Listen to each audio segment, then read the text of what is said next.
का हो भौजी? का हो देवर बबुआ? अरे ये बतावा अपना हिसाब किताब बनाए के चलबू के हमरो बारे में सोचबू? का कल जातवा हो तनी साफ साफ बतावा तो। अरे हम अब जवान भली उम्र समय भल, हमरो शादी ब्याह करबू कि खाली अपना ही मजा लेबू? बियाह कल चाहत हुआ? हाँ हो। अच्छा तो जब बियाह कल चाहत हुआ हाँ तो हके कुछ समझदारी दिखावे के पड़ी। कैसे समझदारी हो? हम कुछ सवाल पूछतानी। सवाल? हाँ हो। पूछा। अगर ओकर जवाब दे दिहला अच्छा अच्छा तो तुहार शादी हम जरूर कहीं न कहीं पक्की करा दे। अरे पूछा पूछा, एक सवाल ना कई तो पूछा। हाँ तो सुना। बोला। पूरी दुनिया में पावन कौन बनगरिया हमरे देवरू।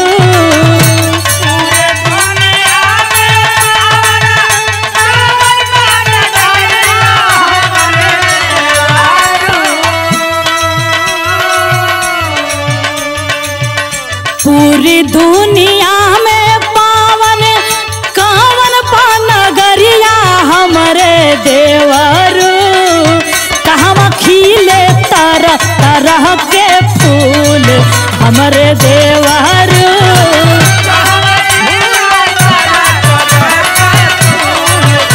बुझत हवा ना? बुझा थिला बुझा थिला।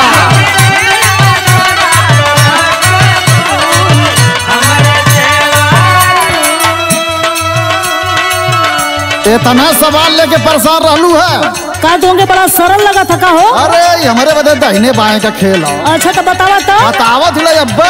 बतावा। सुना। पूरे दुनिया में पावन आजमगढ़ नगरिया हमारी भौजी। अच्छा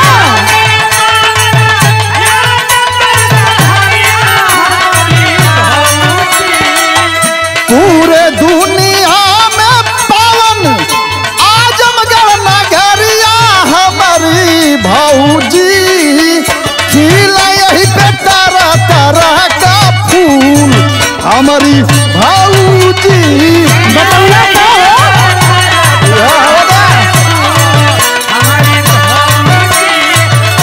वाह वाह।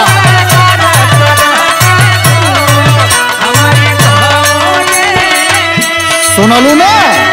सुन तो लेनी, जानकार तो लगत हुआ हो। अरे हम पढ़ा लिखल है की लगत बियाह हो जाई तुहरो। अरे हम हीरा भैया के कॉलेज पढ़ लेला। सुना। सुनावा।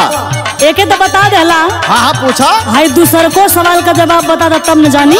पूछबू की? सुना। बोला।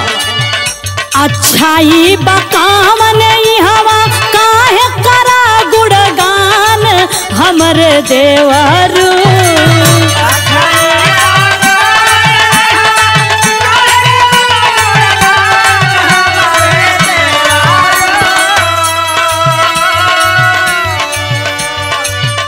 अच्छा बाकवान हवा काहे करा गुणगान हमरे देवरू। अच्छा बाई हवा का कवन वसूल हमरे देवरू।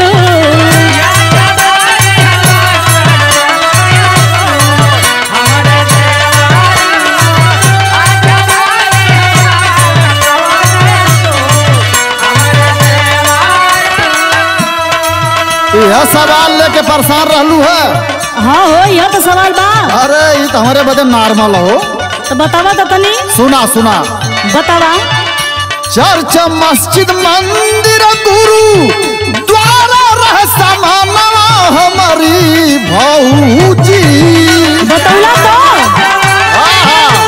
पूछा खाली।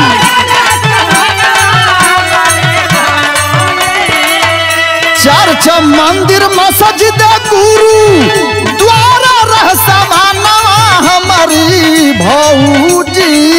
मिलके रह सच्चा वसूल हमारी भौजी। मिलके रह अच्छा वसूल। सुनलू हमार बात? बुझ गई तू जानकार बड़ा हो। अरे पढ़ा लिखल है।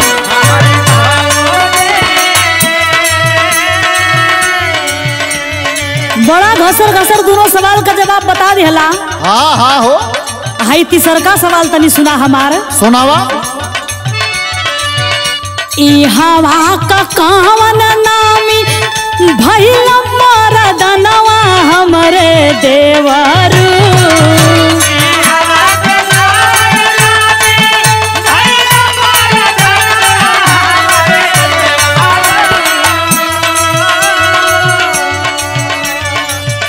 ई हवा का कावन नामी भइल मरदनवा हमरे देवर। बोला बोला। कितनी भाषा के कर रहल ज्ञान हमरे देवर।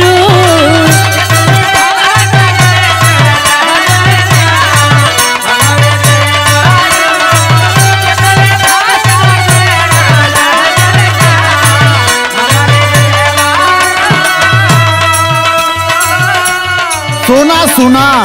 अच्छा बोला तो तनी। यहू का जवाब हमारे पल्ले हो। हवा का जवाब यहू का? सुन ला। बतावा।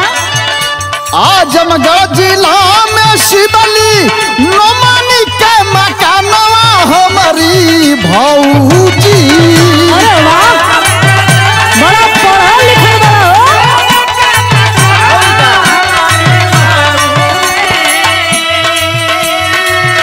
आजमगढ़ जिला में शिवली नोमानी के मकानवा हमारी भौजी।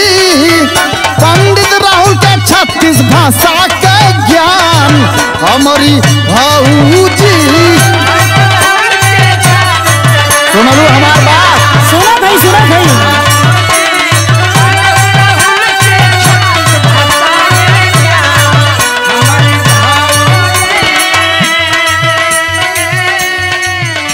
अब लगा था कि तोहार विवाह हो जाइए देवर बबुआ। अच्छा अच्छा, बारे भौजी करा दा।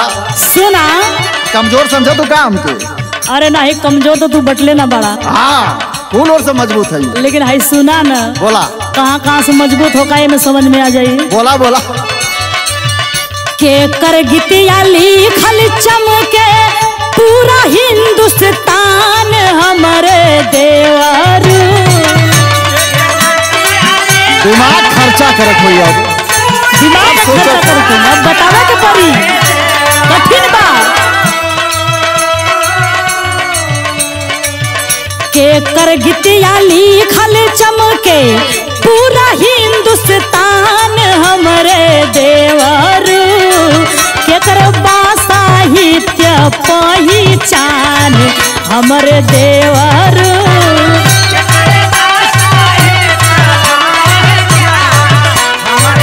बुझला? बुझा थिला अरे मेहनत करत हुई।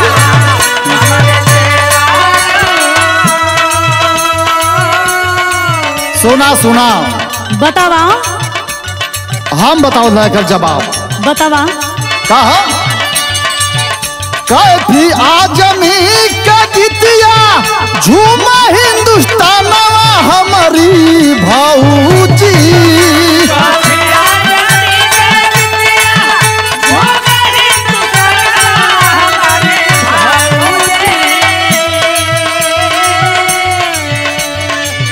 कैफी आजमी का गीतिया झूमा हिंदुस्तानवा हमारी भौजी। साहित्य में हरियौद जी हुए महान हमारी भौजी। साहित्य हरियौद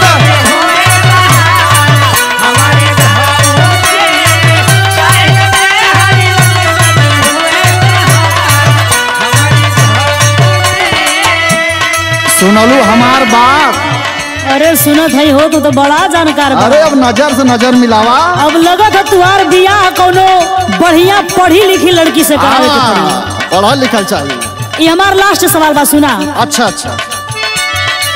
गीत लिखे साफ सुनी के ताजा होला ई मनवा हमरे देवर।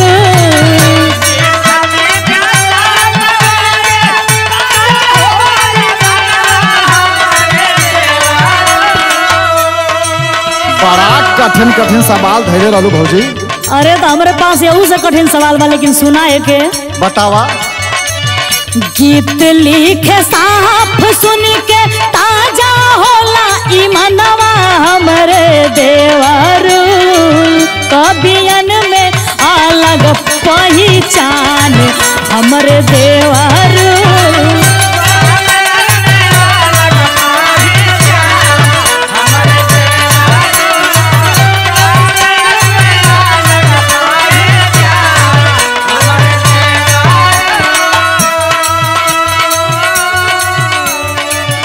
बारे भौजी बा हम ना जनली कितना ब्रिलियंट बातू। हमहू के तना पता रहल कि तू इतनी जानकार बड़ा हो। अब तो हमके जनरल नॉलेज से बोले खुद लगा था। नहीं तो पहले ही बियाह करा देले होई तोहार। अरे सुना सुना जल्दी करे हुए लगन में की बोला वाह मन्नू भैया भी मजा लेते हैं। और वो तो अगुआ बनी है तोहार। हीरा भैया बराते चलिए, कमलेश भैया चलिए, हमरे बबलू प्रजापति कमलेश वर्मा सब लोग बराते चली बियाह कराता खाली एकदम करा दे। सुना बोला लिखा गीतिया साफ सुथरी बच्चा के रख ईमान हमारी भौजी